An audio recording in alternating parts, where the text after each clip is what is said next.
From the stars to our soul, it's worth more than all the gold. Nature's strength, nature's strength. When we're young children, our parents and teachers and religious leaders teach us the difference between right from wrong. They want us to be a person that will be accepted in society and that will make them proud. They want to make sure that we don't reflect badly on them and make people think that they had a bad upbringing. Their teachings are set by their own image makers, the people that molded and sculpted them into the image of a person that would be acceptable in their world. But these images that were molded into were formed many years ago by the original molders and sculptors that influenced our caregivers and teachers. And some of these things may have changed a little bit, and some might not have. But our world has changed a lot. Since we're walking a fine line between what the image makers have wanted us to be and the world we find ourselves living in, we may have to adapt a bit. We might reason with ourselves that this world is a bit different from the one our parents lived in, and so there are a few minor adjustments to be made. We decide to make our own rules. When we adapt or change these rules a little bit, or even make new rules, our goal is to appease these voices in our head, these tapes that were made by our image makers, the ones who taught us what was good and bad and what was acceptable and what wasn't. The goal isn't really to fulfill our sacred dream or to find who we really are. Now, someone may have figured out a better way of living, but because it's new and not acceptable to our old image makers, we might turn our back on it. We might decide we can find a solution ourselves. We can find ourselves doing things the hard way instead of taking an obviously easier path. All of this culminates in our feeling like we are the underdog, a hero, working hard to keep the old ways alive and win the approval of our ancestors and image makers. We've fooled ourselves into believing we're on the good red road, fulfilling our sacred dream, when we haven't even begun to discover ourselves yet. And so the cycle starts again. In order to please those we care for, our image makers, we react to their actions. We have no pure actions or thoughts of our own, only those inspired by others with the sole purpose of pleasing them, so they will like us.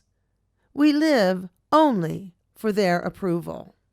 When we live for the approval of others, we're not getting our self-esteem from within. In fact, our self-esteem is usually pretty low because we think that we're not worthy of love in our original form, that we have to change ourselves, mold ourselves, sculpt ourselves, cut away the parts of ourselves that are unacceptable to our image makers. We keep hearing those tapes being replayed in our head, the voices of our elders and image makers that are telling us the difference between right and wrong.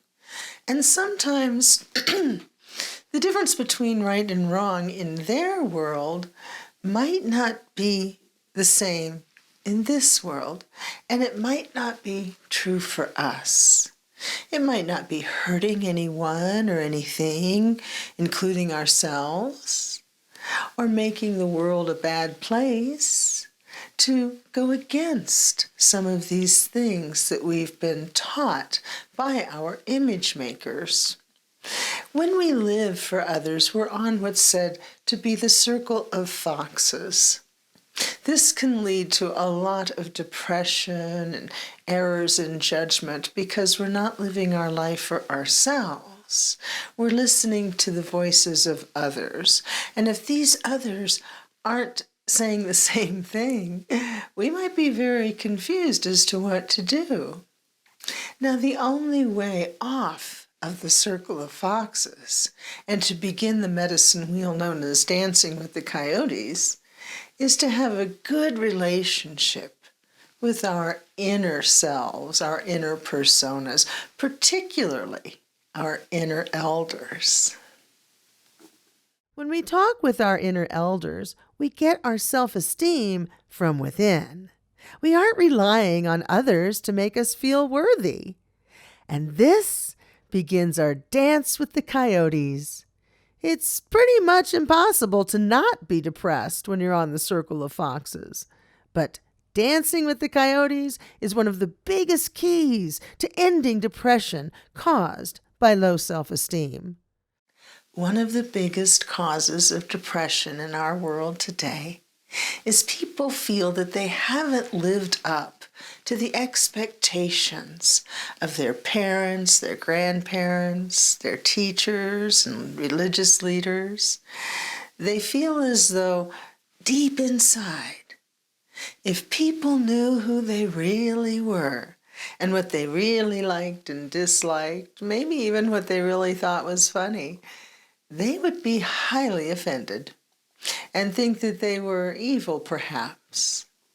This is a big contributor to low self-esteem. Many people think that they have to get the approval of others to feel good about themselves. This is a false source of self-esteem. It's not true self-esteem. And the way to get off of that is to talk to our inner personas, to find out who we truly are, as in the Mayan teaching of the mirrors of self-reflection, to find out what we truly want to do with our life and our short time here on earth, what habits we want to let go of that are only pleasing others, what pursuits we really would like to try to please ourselves. And we're only going to find this out by our inner dialogue, talking to those inner personas and the inner children to find out what our true desires and wishes and things that we really like, not the things we've been programmed to like, what those things truly are. Thank you for watching. From the stars to our soul, it's worth more than all the gold.